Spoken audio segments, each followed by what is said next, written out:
Hello, everyone. I welcome you to the journey of self. This is a learning workshop, friends, with an intention that I come to you where I would like to share with you my own journey. And I thought it could be nothing could be best than I share with you my own journey of Conundrum, the way it impacted my career, to the way I found my clarity and direction. As on today, I am a very successful coach. I coach working professionals, both men and women, who are going through a workplace challenge, helping them find clarity and direction. But how do I do that? I would like to convey this via my story because I was once there in the same place and had been through a lot, including derailing my career almost to the level that it was on a verge of total collapse. So here's my story. And along with this, I would share with you the journey of self, which is the name of my coaching assignment. So when you embark with me as my client and join me for being coached, you will be part of the same journey of self. Let's get started. In our session today, I will share with you the workplace challenge. So this is what we will cover in our session today. Friends, while there are several workplace challenges, but today, as I'm bringing to you my own story, this one I bring to you many years ago when I was almost at a mid-level managerial position. I encountered this workplace challenge wherein I was a high performer where the history of it was I was promoted for 5 consecutive years without a break. But later on, a time came where I was moved on PIP. Now, if you're wondering what PIP is, in the HR parlance, this stands for Performance Improvement Program. If I honestly tell you, this is just a very dignified name given to those employees who have been, in fact, not at all meeting any of the performance goals and are almost partially fired from the job. So I, from a high performer, was now on PIP. And this was a phase of my life where there was a lot going on in my life at a personal front and at professional front.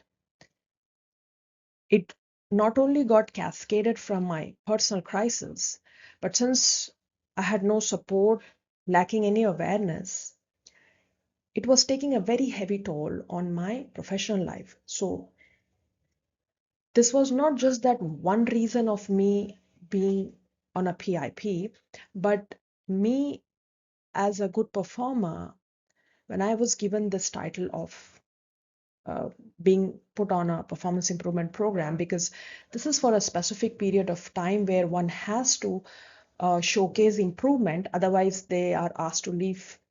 And this was the time where I lived in the most difficult and hard phase of my career life because I really couldn't really understand that how could a performer like me who had so many accolades, certificates and credits right in front of me with successful project launches was now holding this paper given to me with this term PIP written on it.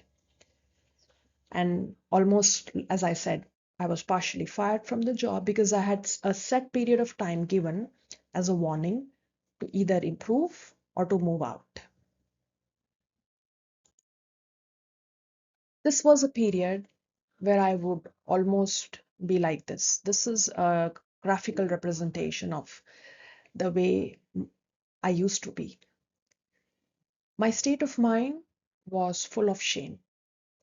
I was not just only confused and uncertain about the future, but my self worth has taken a big hit. And one of the things that always kept me anxious was as if I I really had no clue of what am I going to do next. The reason I have mentioned this here, heedless, because of all the years that I've been a good performer, I suddenly found myself that nothing is working. And I have no clue of why I was on a PIP.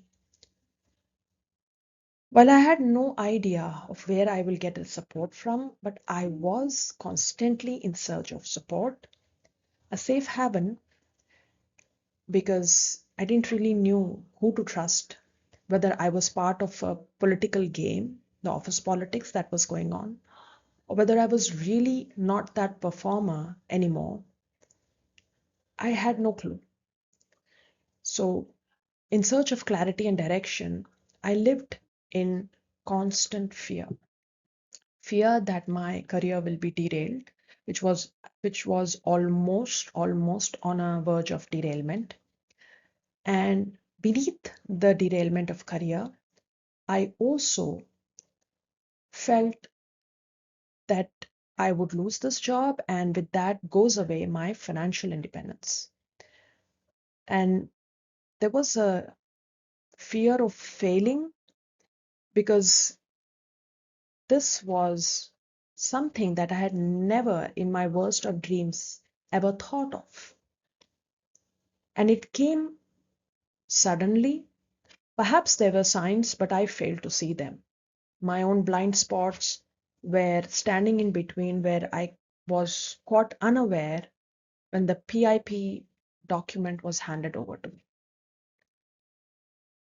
So, in our upcoming episodes, friends, I will now share with you what happened next when I was reeling under this difficult and hard phase of my corporate life.